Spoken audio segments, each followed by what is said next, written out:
There is some minor evidence of wrongdoing. Nobody would suggest that they are plaster saints. These were, the muscular arm of the monastic movement, and obviously the Templars were composed of large numbers of human beings. And whenever you have an organization with human beings, they do bad things. Somebody's going to steal something, somebody's going to behave in a inappropriate way, and so on.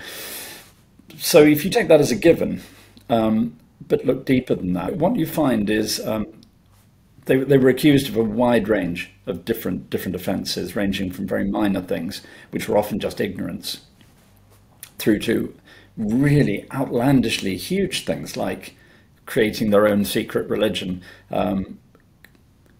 working alongside the enemy to destroy Christendom and the Crusader states, and so on, and everything in between. What you do find, to me, the really compelling piece of evidence is that when you use torture, as they did in France, and a lot of Templars died under torture rather than perjure themselves, when you use torture, everybody confesses.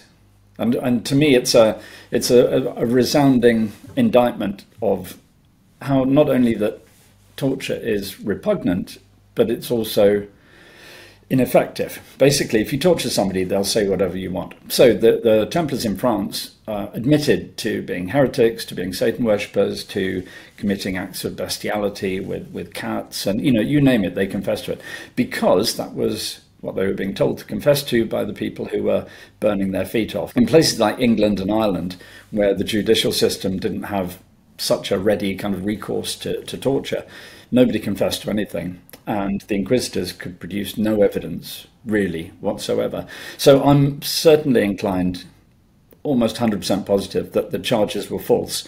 They were brought against the Templars because the French crown wanted their cash. It's very, very venal, and they did it again.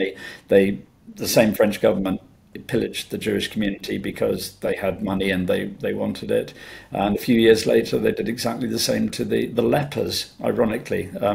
1321, the French government discovered that the leper community were actually in cahoots with Jews and Muslims to destroy and poison the wells and kill good Catholics in France. Now, clearly that was absolute madness, but again, it was another part of this well-organized methodology for closing down vulnerable groups and stealing their assets. And I think what we see with the Templars is that they were victims of the same methodology.